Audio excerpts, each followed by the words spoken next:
Welcome to the championship match of the Battle of Mempa at Game Castle Fremont. We had a technical glitch. We are now. And surprise, we're midway through the game. Craig forgot to hit record on the camera. So this picks up right after Craig's Bioship Alpha went kaboom, and he wanted to go to camera and say something snarky like, "There goes my chances." And yeah, so things to note. Craig's build still the same. Go watch round 2.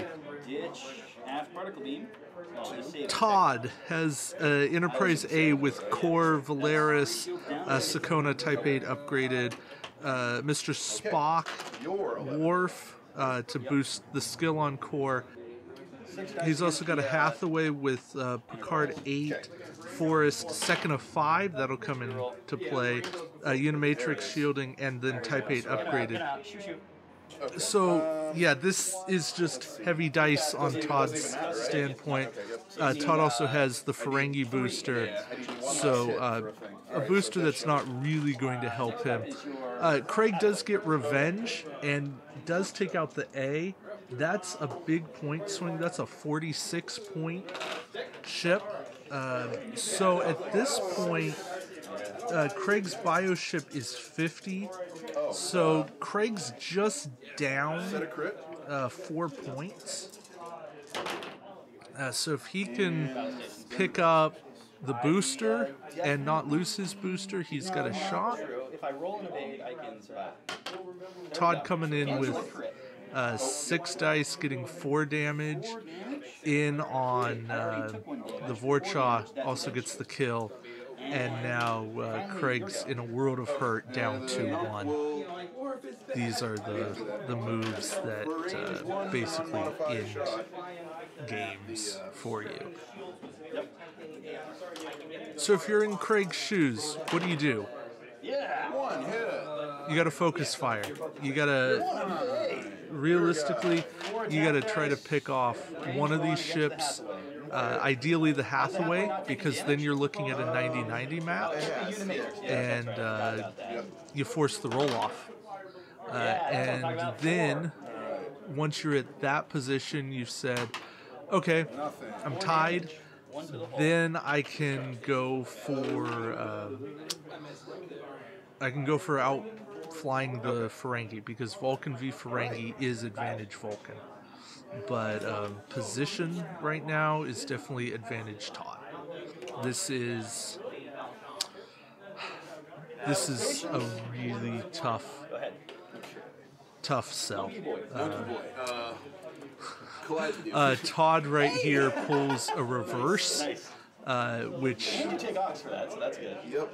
So it's you just rail him backwards. Collides, going straight in. That is like the worst move for the Ferengi. That's just it's a tough spot.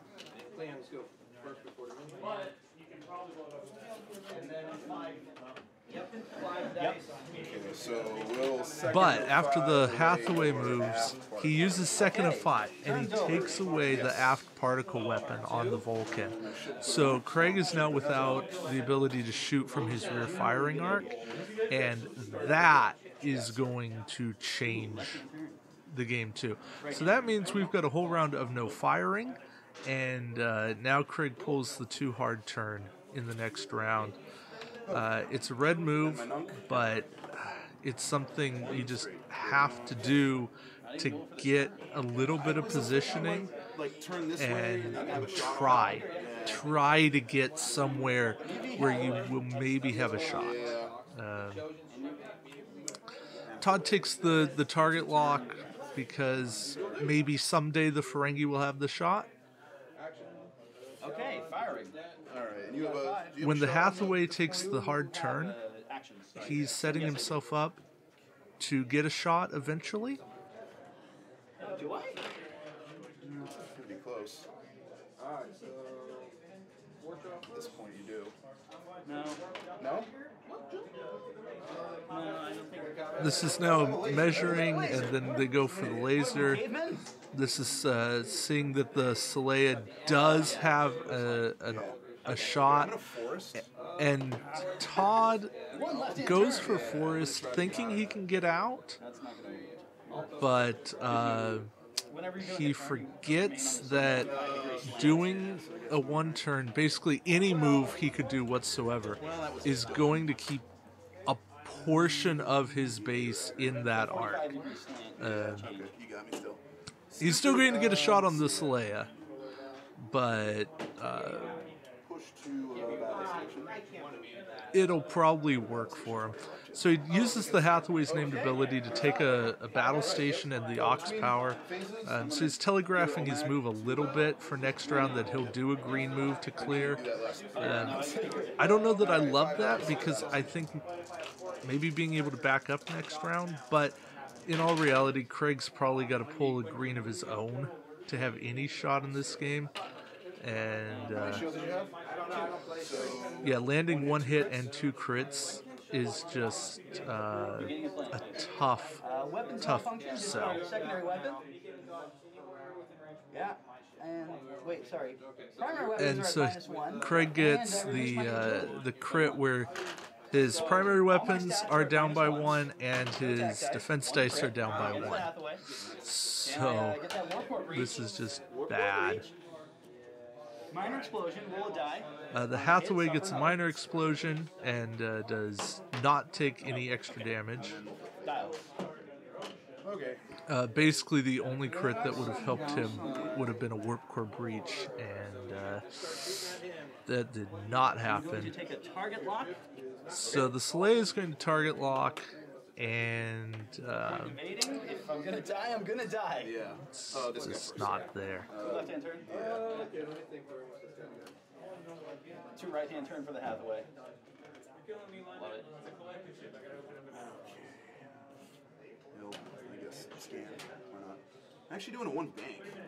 Really? Yeah. I suppose when you've got force, you don't need to do the. You don't need to commit. Right.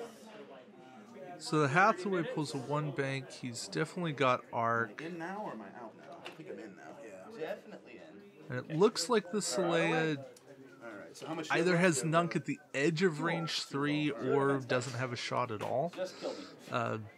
Either way, Todd's probably okay here. You said that was. So the Hathaway ends up with target lock and battle stations. Again, that named ability coming into play, really being a big winner for the Hathaway. Wow. Okay. Yep. And there's that. There you go. And 5 natural dice, 5 hits, and just -1. Oh yeah. 'Cause of the crit. yeah, that's all she wrote. So That Bioship getting taken out before it has a shot, yeah. and the fact that it missed the Ox power, The Ox is that power would have would've taken off your battle stations and your target lock. Yeah. Yeah. That was huge. It was like 6. What was it? 6 dice? It was 6 dice, Yeah. 3 battle stations, and a hit. Yeah. That was not what I needed. Yeah. I think it was actually 2 hits. You got 2 hits in there. I got 2 hits because I converted one with Nudak. Oh, Nudak. I get 1 battle stations conversion every time I attack, which is why I chose Nudak, because to give you a little bit of quality. a little bit of quality on the activation step attack. You're So hoping that that you'll I at can least slot that. roll 6, roll 2 hits, and then be able Yeah, to. I'm hoping out of 6 dice, I get a 50-50 split for hits and misses, Right. and I convert a battle station for 4 in case they've got a defense die. Yeah. So that usually is enough. That was a super It's unlucky. not enough. I actually didn't manage to score that all day, which sucked. It blows. First game, it did 2 damage. Second game, I actually had higher captain skills, so I moved into them rather than them moving into me. Oh, yeah. And this game, 2 damage again. Yeah. So Shit. never quite worked. Sorry for the missing the first part of the recording. That's all right. Now I'm talking to the camera. Oh, okay. They can hear us. Like, I'm not. So I wanted to let you guys hear Craig and Todd talk about the early part of the game. I thought that they could do that justice since it wasn't on the recording. Hey, they'll give you a better description than I could give you from just hearing Craig talk about it after the fact. What do you take away from this kind of a game? It's 2-on-1 is tough, and sometimes when your combo doesn't work, you're just going to have those days. Craig built his Bioship to trigger the energy weapon, to have a ship move into his firing arc and to have it make a free attack. And he had Ning'tao there for passive quality. And at some point, it should work. It should get 3 attack. And then it should give them an Ox power token. That's a really cool combo. And I wish that he had been able to pull it off. But he could never get it to trigger. The dice just weren't with him. Some days you're going to have that.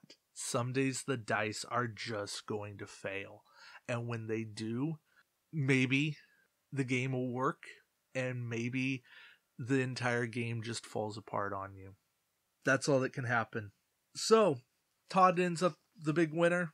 He went perfect on the day, 3-0, 140 in all of his matches, which is basically as good as he can get without his opponent not bringing on ships, which, given that you can bring a ship on from the get-go, I don't see how you can really deny your opponent unless you do what I did at the beginning of my first match and completely misplay.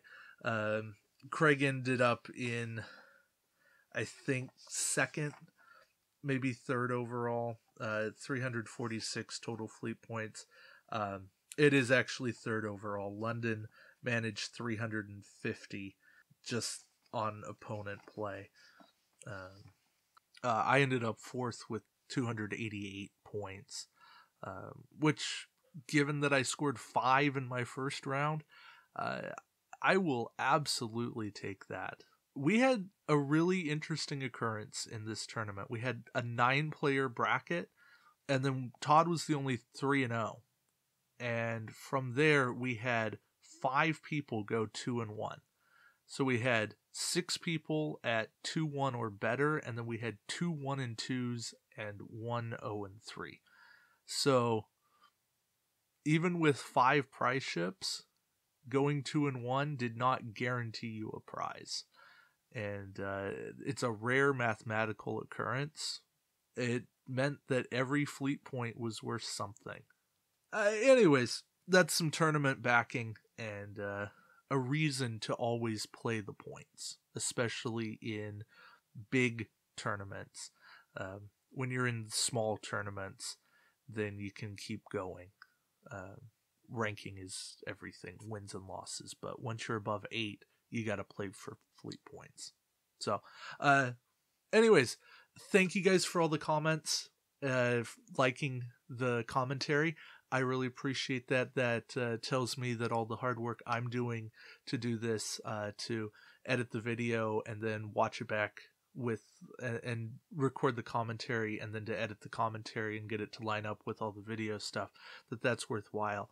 So you're telling me that that extra work is worthwhile and you enjoy that. So when you guys tell me that you enjoy stuff, I'm willing to keep putting in the work and making it happen. So thank you all for watching, and until tomorrow, we'll see you around the shipyard.